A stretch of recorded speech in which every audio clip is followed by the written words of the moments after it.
Thank you very much, Abbas. Al-Fatiha. MashaAllah, Abbas bhai.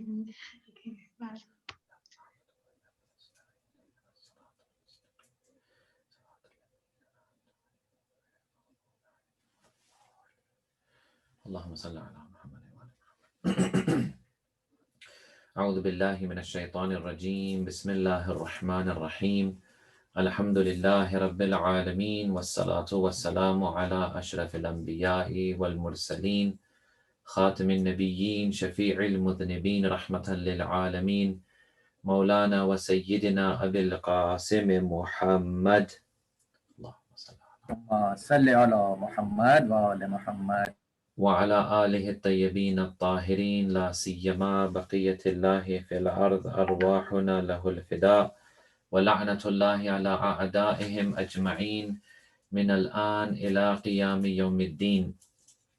أما بعد فقد قال الله سبحانه وتعالى في قرآنه المجيد بسم الله الرحمن الرحيم ومن يهاجر في سبيل الله يجد في الأرض مراغما كثيرا وسعة ومن يخرج من بيته مهاجرا إلى الله ورسوله ثم يدركه الموت فقد وقع أجره على الله وكان الله غفورا رحيما.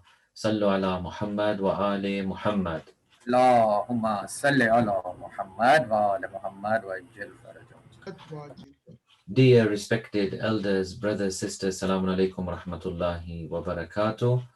This is our 6th lecture in this series of lectures regarding the stages of the soul.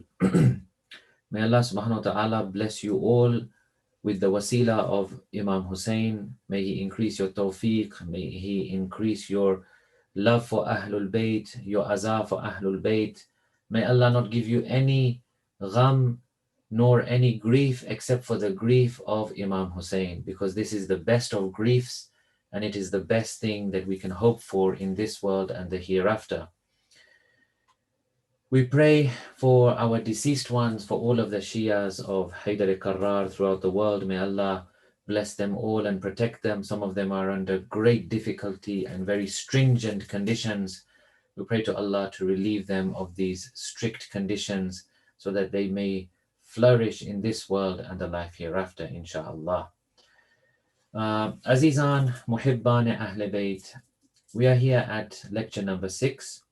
The question that I had left you with yesterday was, when we are now discussing the next stage of the development of the soul, we are talking about nafse mulhama. Please put on the chat your ideas or your understanding of this term of mulhama, and we will discuss it very briefly. So, we reached the stage of nafse mutafakkira. This was our last discussion. Nafse mutafakkira is what? It's when the soul now really begins to understand and ask difficult questions and think about difficult questions. And in this way, the soul becomes more and more strong and it starts to understand the reality of the world, the universe, the cosmos. It begins to ask those philosophical questions which people generally do not ask. Now, what happens is that when you start to ask the difficult questions and you start to answer them, in the beginning, this process is not easy, because your self, your soul, does not want to engage with the difficult things in life. We are very happy to stay at surface level of everything, including our religion. I'm sorry if anyone finds this difficult to bardasht and take, but this is a reality. We like to stay at surface level, okay? So we like things easy. We like things very quick. We like things not to disrupt our life. We like things to come very neatly and slot in very conveniently with school and business and work. You know, I was having this one experience with a brother. The brother, he wrote me a question. He said, you know, I'm an accountant. I don't know how many of you guys out there are accountants. Some of you must be, I guess. He wrote to me and he said, I'm an accountant and I have a question according to Islam. Can you help me? I said, sure, send me the question. So he wrote me the question. He says, look, I do different types of accounts. I have to deal with interest and I have to deal with this kind of company. This kind of company deals in gambling. This one deals in alcohol. He had a number of multiple questions. So anyway, when he put these questions to me, I said, sorry, brother, this is a little bit beyond me. I cannot really answer these questions. These are quite deep and quite technical questions. I said, look, let's do one thing. I will draft something for you, or you can draft it, and we will send these questions that you have, we'll send it to the office of Ayatollah Sistani. What better solution than to get it from Ayatollah Sistani himself? So he said, yeah, no problem, good idea. So he drafted the questions. I helped him draft the questions to make them, clear and concise. So we sent these questions to Agha's office. Agha's office replied after a few days. And basically, Agha's office said that, look, a number of these practices which you have described, these are not allowed. These are not permissible. This is against Islam. You should not do this. So the reply came to me. I forwarded it to the brother and I said, look, brother, here's your questions. These are your answers. Agha Sistani Sahib Hafadahullah has given you your answers. Now, it's not permissible. So what does he do? He writes to me back. And what does he say? He says, I think Agha has not understood the question. So I said to him, okay, I don't see any ambiguity in the questions. The questions are written very nicely, concisely, clearly. But what do you think is ambiguous? He said, no, I don't think he's understood the questions, because if this is the case, then I have to make many changes in my life. I said, you have to make changes in your life. That doesn't mean he hasn't understood the question. It means the answers are forcing you to change certain things. He says, I will have to change many things. I'll have to drop a few clients. I'll have to change the way I'm doing things. So I said, Alhamdulillah, it's good. Better you find out now than after you die, then you find out that what you were doing was haram. Better now you make amends, you do islah, you make reform, rather than later on when it's too late, when your eyes close and you're under the ground, then one of the angels says to you, I'm sorry, all of this was batil, all your amal and all your work and all your kamkaj was rubbish. Better you find out now rather than later. So he said, no. You know what? I'm going to Najaf in 6 months. This is before coronavirus, of course. He says, I'm due to go to Najaf in about 6 months. I will go to Agha and I will convince him. I said, you'll convince him? You'll convince him of what? To change halal to haram and haram to halal? Are you joking? So sometimes, brothers and sisters, we like things very convenient. We like things very surface level. We don't want to go too deep. We don't want to disrupt. We want everything nice and convenient. We like everything, not too many disruptions and changes. If this is the case, and if this was the attitude in all people, then today we would not have 72 martyrs of Karbala. We would not have them, because they would all say, I would like my convenience, I like my comfort, I don't want to go anywhere, I'm okay where I am, thank you very much, and good luck. So we are going deeper, and this can touch people's nerves, and this can make people feel uncomfortable because you're pushing them out of their comfort zones, which is exactly what the soul requires. So now we have mutafakkira soul, where we are asking very difficult questions and we are coming up with difficult answers. Those answers sometimes will actually put our souls into difficulty, which is good. It will make us feel uncomfortable, which is good. It will inconvenience, which is good. All of these things need to happen for the soul to move and to progress. I always tell parents, I'm a parent myself, so I'm telling myself, and I'm saying to all of you out there, parents, one thing you must bear in mind, when your children reach a certain age, like for example, 11-ish, 12-ish, I think that's around the age I'm talking about. When they reach that age, for God's sake, stop pampering them. Stop pampering them. Let them experience a little bit of difficulty. let them experience a little bit of hardship, let them make some mistakes, not religious mistakes. We never want that.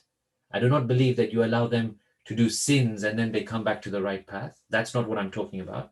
I'm talking about general worldly things, struggle, effort, standing on their own 2 feet and with their own minds. It's okay. Let them, because they need to grow as people.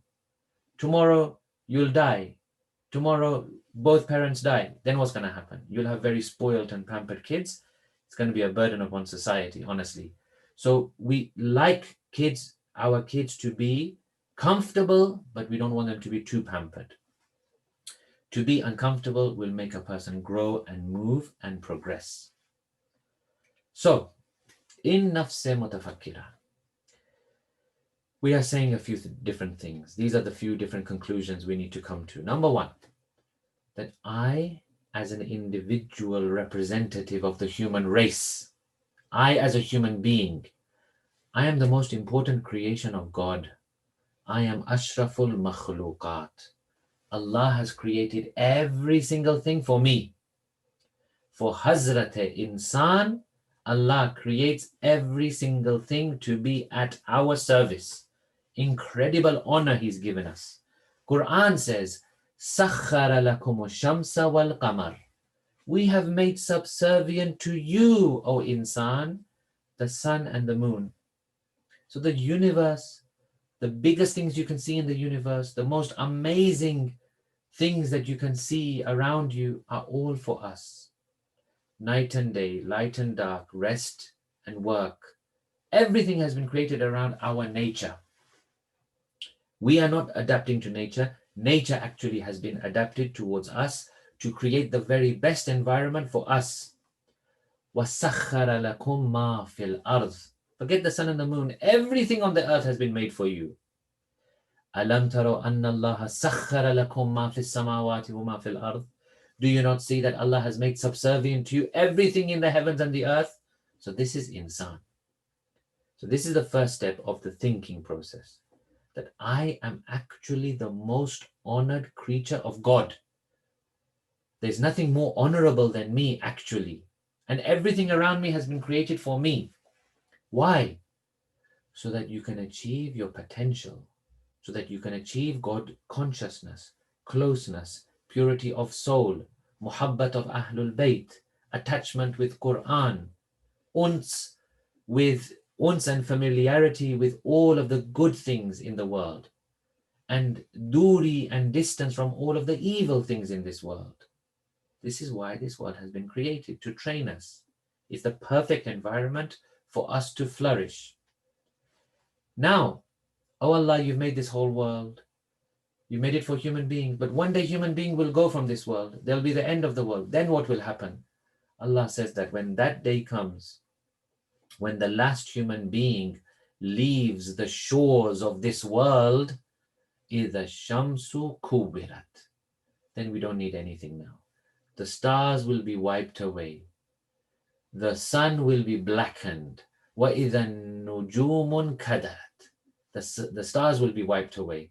وَإِذَا الْجِبَالُ سُيِّرَتْ, the mountains will be taken away. We don't need anything, because Hazrat Insan, who was the occupant of this world, has now gone. So the world can be finished now and we can move on.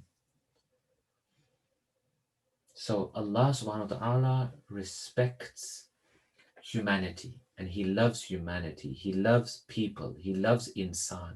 But He loves them in the sense that He's created the best environment for them to flourish. Some will take the opportunity and flourish. Many, unfortunately, will not take the opportunity and they will not flourish. Imma shakiran wa imma kafura. We have given insan a choice. We have shown him the path. Either he'll accept it and be thankful, or he will reject it and be ungrateful. This is one of the statements of Aba Abdullah al-Hussein, Sayyid al-Shuhada, Imam Hussein alayhi salam, on the day of Ashura. He makes this point. He tries to awaken the thinking faculty in the forces of Yazid.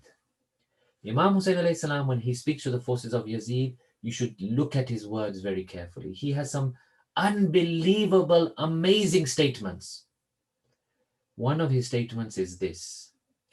He says, O forces of Yazid, in lam yakun lakumuddin, wala takhafun al-ma'ad, kunu ahraran fi dunyakum. Historical sentence, tarihi jumla, amazing utterance of Imam Hussein.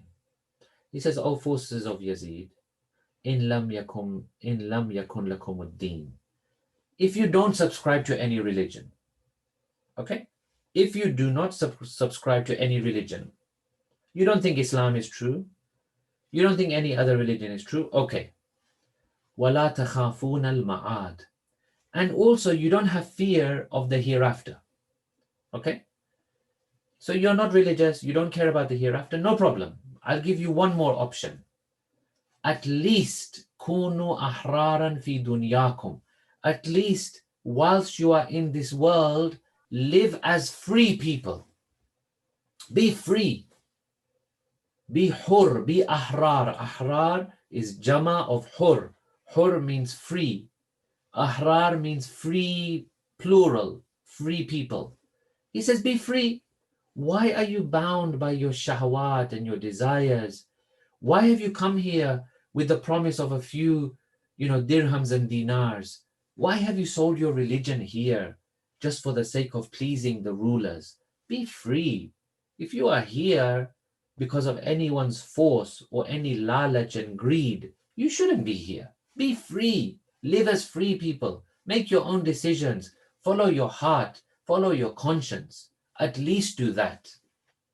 This is one of the amazing utterances of Imam Hussein. So he tries to get them to think, he tries to get them to come to their senses that this world is not what we think it is sometimes. We are very busy here, but should we be this busy? Should we work this hard? Should we spend so much time gathering wealth? Some amount of wealth and work is very good. To earn a halal income is very good. To earn halal rizq is one of the biggest forms of ibadat. But then to overindulge and simply seek more wealth and more comfort, this we have to really question. Can I use my time better? Can I use my time in a better way for my soul? Am I neglecting my family? Am I neglecting my other responsibilities? Am I even enjoying life? These are all questions that we need to ask. So, the mutafakkira soul asks these difficult questions and it looks deeply into things. It starts reflecting, it starts to think. And then once it has done this difficult work of thinking and reflecting, it starts to move into what I would say from the 7 stages of the soul. We have discussed 3. This is the 4th stage now we are about to discuss. I would say it is at this stage, the 4th stage, that the person becomes truly abd of Khuda, servant of Allah. I would say it's at this point that really serious progress, we can say, is made. Okay? So we enter from nafs mutafakkira, we go into nafs mulhama. What is mulhama? I have 3 responses here. Sister Ghazala, the inspired soul. Sister Sukaina, nafs mulhama means inspired self, which means you are inspired to improve yourself. Nafisa, soul that is aware and inspired. So all 3 of you, yes, you got it in one. Where do we get this term from, nafs mulhama? Okay, we get it from the famous surah of the Quran. We get it from the famous surah of the Quran. وَنَفْسٍ وَمَا سَوَّاهَا فَأَلْهَمَهَا فُجُورَهَا وَتَقْوَاهَا. We have inspired it. فَأَلْهَمَهَا, from alhamaha we get mulhama, the inspired. So what is the key characteristics of mulhama, nafs mulhama? Well, nafs mulhama is the time, or it's the state we leave the realm of thinking about doing good and good things, and we start to actually implement those thoughts and ideas. Okay. One of the ulama said a beautiful thing. He said, look at the Islamic calendar. Okay. Let's say the Islamic calendar, let's start in Rajab. Rajab comes full of spirituality. You fast, you pray, you do istighfar more, you pray more du'as, etc., etc. You go through Rajab. Where do you come to? You come to Sha'ban. Even more spirituality, even more munajat, even more dua, even more supplication and fasting and everything. You come through Sha'ban. Where do you reach? You reach Mahi Ramadan. Mahi Ramadan, unbelievable amount of spirituality, unbelievable amount of forgiveness and closeness. You come out of Mahi Ramadan, you have Eid al-Fitr. Come out of Eid al-Fitr in a couple of months, where do you end up? Zil Hajj. Unbelievable, the first 10 days of Zil Hajj. Incredible amount of sawab and goodness and spirituality is in these 10 days. You come to Eid al-Adha, Eid al-Qurban. Then you come to Eid al-Ghadir. Then you come to Eid al-Mubahila. So many amazing occasions. He said, this is all fine. He said, this is all good and all fine, but these are all things which are generally confined to the person himself. These are all spiritual times where we build ourselves. He says, when does this manifest? When do you see the result of all of this Hajj and Ramazan and fasting and Roza and du'as and munajat and charity and sadaqah? When do you see the result? You see it in Muharram. Aba Abdullah, in Muharram, you see actual implementation of all of those things that went before. You want to see Roza in action? Look at Aba Abdullah. The way he submitted in his Roza and was humble, look at him on Ashura, how he is submitting and he's humble. You want to see Quran in action? Look at Ashura, the way Aba Abdullah sacrifices everything for the sanctity of the Holy Quran. You want to see charity and humanity and giving and helping others? Look at Ashura. How each one of them was in love with the other, how they all devoted themselves and sacrificed themselves, how they all supported one another. You want to see chastity of Hajj, and you want to see the great sacrifice of Hajj and how everyone should remain simple, humble, chaste and modest? Look at the parda of Bibi Zainab. Look at the parda of the women of Ahlul Bayt. So brothers and sisters, these things are not easy. They require sacrifice. Without sacrifice, I think, forget it. It can't happen. We have to sacrifice for these things to happen. Nafs-e mulhama is now we leave theory, theoretical stuff, and we come into Maidan-e Amal, the time and place of doing action. Now we start to do good. So we have good intentions and good niyat, but we now start to do action to get closer to Allah. We want success. We want the bounties of God. We don't want the punishment and torment of Allah. So what will happen is immediately, once we enter into Nafs Mulhama, we become Abd, servant of Allah. But then when we become Abd, what happens? Something very important happens. Shaitan gets a message. I'm talking metaphorically. Shaitan gets a message that this person is now serious. I need to come and attack this person. So don't be surprised if the closer you get to God, the more attacks you receive from Shaitan. Because now he's aware and he's thinking, damn, this person is now serious. I need to go and sort him out. I need to go and challenge him, whisper to him, misguide him. So the attacks increase as well at the same time. So we will be confronted with difficult scenarios and difficult situations. Youths are the most in the firing line of Shaitan because of their temperament, their on one hand they have a lack of maturity, but on the other hand they think they know so much. But it takes a few years for them to understand that actually I didn't know so much, but in that moment they think they know everything, but in fact they have a lack of maturity at the same time. Their bodies are changing, their physiology is changing, their chemicals in their bodies are changing, all sorts of things are going on. So they really are in the firing line for this attack of shaitan. Then what happens is we start to make excuses. When things get tough, we start to make excuses. And this then reduces consistency, and we will then slip away from mulhama back into mutafakkira, maybe even into lawama, and maybe even into amara. So when the attacks begin, you have to be even more strong and dedicated. Mulhama requires consistency. It doesn't require excuses. The amount of times I have heard things like, you go to someone's house.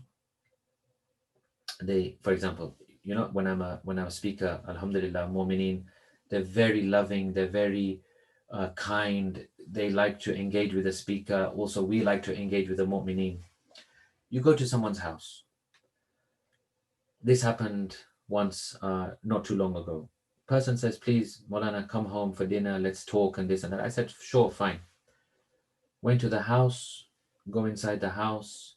He has a daughter. She's not wearing hijab. Her choice, So I walk in and I say salam to the family. The daughter is not wearing hijab, but she's there, she's around. So later on that evening, the man says to me, Shaykh, I'm sure you noticed that my daughter doesn't wear hijab. I said, yeah, I noticed. So he said, she doesn't wear hijab, but I tell you, she is the most honest person ever. I said, okay. She may not wear hijab, but she never lies. I tell you, she is the most honest person. So I will mute now.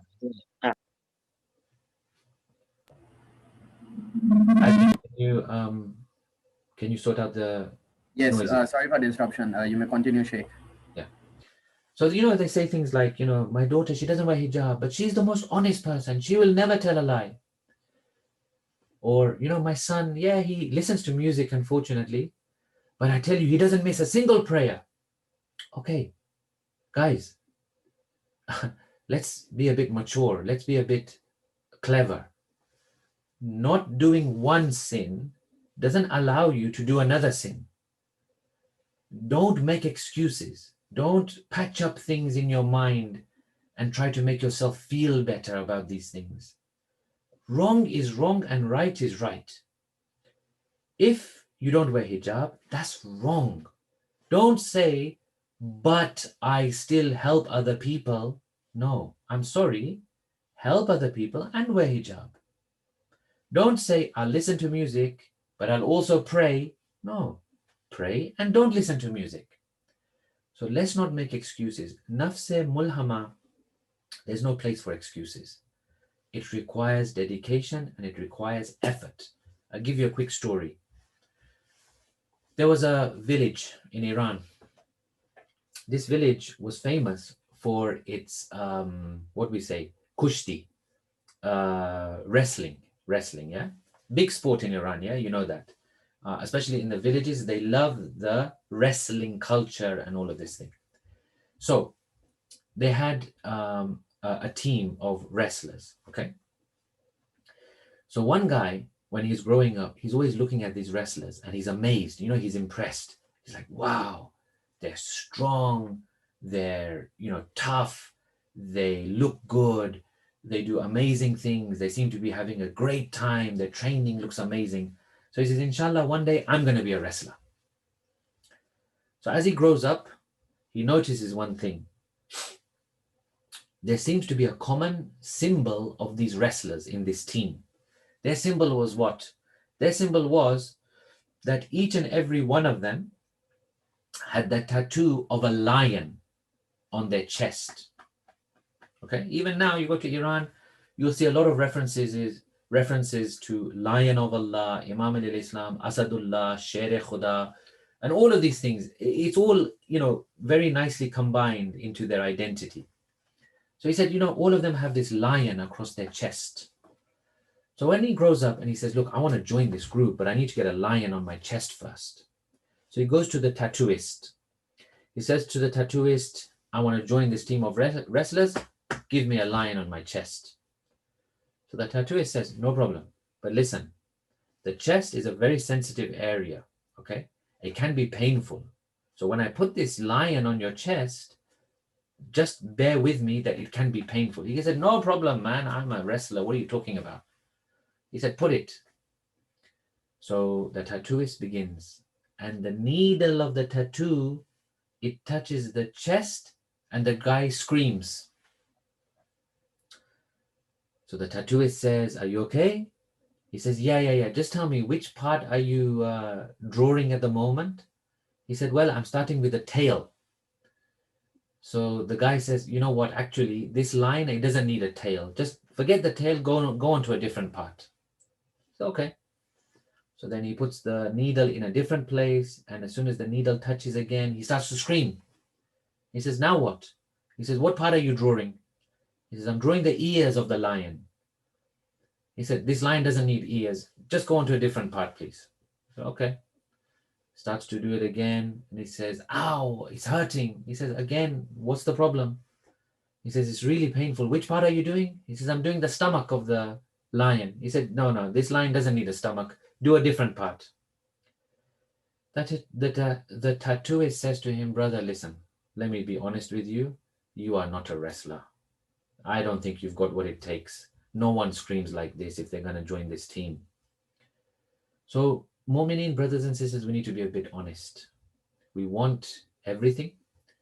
We want our kids to be, Ayatollah Behjat type. We want ourselves to be able to wake up for namaz shab and learn Quran and learn all of irfan and mysticism and philosophy. But we don't want to put the hard work. And then it's very easy for us to then come and to blame other people. And typically this is what happens. Again, no offense to anyone, but typically this is what happens. We don't want to put in hard work and we start to blame other people. Our community is like this. Our committee is like this. Our alim is like this. Our parents are like this. Our elders are like this. Yes, of course, there may be issues in all of these things. Yes, that's life. We have to deal with these things. We have to deal with one another. We have to deal with the problems in society. We have to deal sometimes with different management and committees and community. This is life. Management also doesn't have an easy time. They have to deal with each and every person. Yeah. So we have to all deal with one another, but we blame too easily. We don't look at ourselves. We don't look at what we are doing. We think we can do the minimum amount of effort required and we can achieve, great things. We have this joke in the Hausa that we used to say. Basically, someone comes along and he fasts for 3 days and he's praying namaz-e-shab for one night. And after namaz-e-shab, he goes to his friend and says, I've fasted for 3 days. I've just prayed my first namaz-e-shab, but something is wrong. The friend says, what's up? He says, Jibreel has not come yet. After 3 days of fasting and 1 day of namaz-e-shab, he expected Jibreel to come. This can't happen. Yeah. Let's get serious. Let's get honest. Let's look at our lives and ourselves in depth. Where is the rizq and rozi coming from? Where is your income coming from? How are you spending it? How much time do you devote to God? What's your namaz like? Is it a quick, very quick namaz without concentration? What is your behavior like with the Holy Quran? What is your engagement like with Ahlul Bayt? Okay? We need to consider these things. Okay? And Haqqun Nas is important, but Haqqullah is very, very, very important as well. Why I say that? Let's say someone is good in Haqqun Nas and not so good in Haqqullah. To transition from Haqqun Nas to Haqqullah is difficult. But if you are strong in Haqqullah, it's easier to transition to Haqqun Nas because Haqqullah gives you a lot of information and a lot of love around religion and religious things. And then naturally, that encourages you to be more humane and better with people. But you'll see many people are good with people, but they don't feel the need of coming into religion and doing religious things. This is just my personal observation.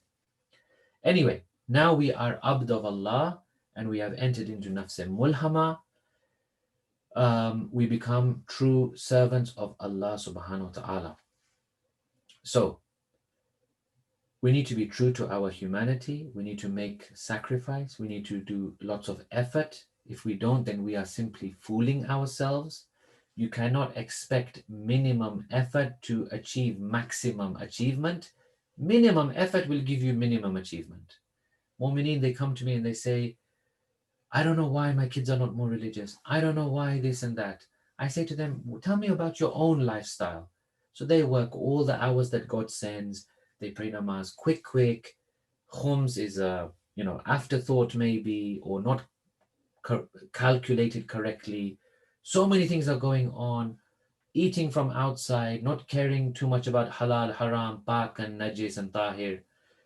Well, I mean, come on. At the end of the day, you stick your kids in front of an iPad, let them watch TV, all and everything without any filter or any kind of filter or any kind of control.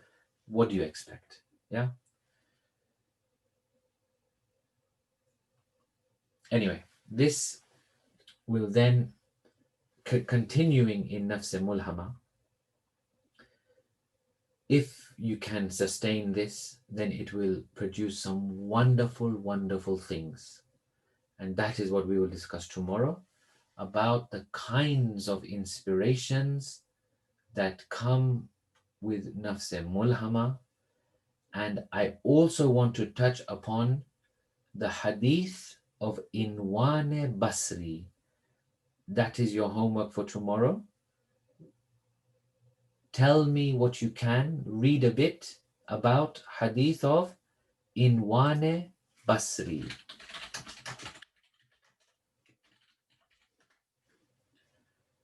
Inshallah, that is part of our discussion tomorrow, and you'll see how Imam Ja'far as-Sadiq alayhi salam explains the position of true Abd Khuda, servant of Allah subhanahu wa ta'ala. Sallu ala Muhammad wa ali Muhammad. Allahumma salli ala Muhammad wa Muhammad wa ali Muhammad. Azadaran of Imam Hussein, Ghamkharan of Sayyid al-Shuhada, Matam Kunan of Aba Abdullah and Hazrat Abbas and Hazrat Ali Akbar and Shah Qasim. We have reached the 6th lecture, and from this point onwards, we are dedicating our masa'ib away from the companions of Imam Hussein, and now we will start remembering the family members of Aba Abdullah. Each community has a slightly different order with which it recites these masa'ib. Each culture has a slightly different order. There is no right or wrong.